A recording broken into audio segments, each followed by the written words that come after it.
পূজায় মুসলিম মেয়েরা এসব কি করতেছে?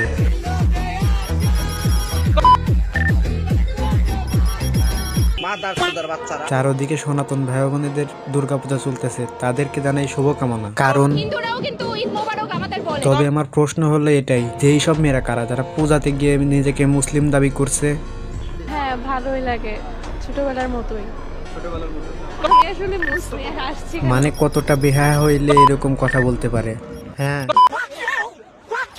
এর মতো হাজার হাজার মেয়েরা পূজাতে গিয়ে নিজেকে মুসলিম দাবি। হ্যাঁ, আর রমজান মাস আসলে এইসব মেয়েরাই ফেসবুকে পোস্ট করে সামনে ঈদ আসতেছে, অথচ মনে কোনো শান্তি নেই।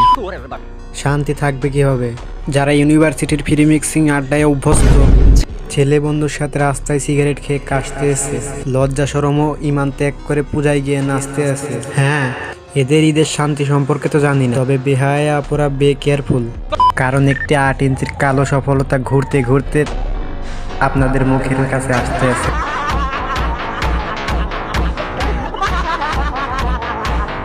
দেখেন, যেখানে এদেরকে পর্দা করতে বলা হয়েছে সেখানে এরা পর্দা করেই নাচানাচি শুরু করে দিছে। তবে এরা বোরকাকে এরকম অসম্মান না করলেও পারতো।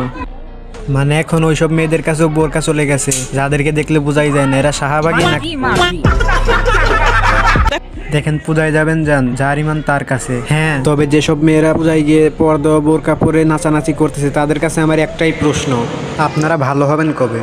সময় থাকাকালীন ভালো হয়ে যান, নয়তো আপনাদের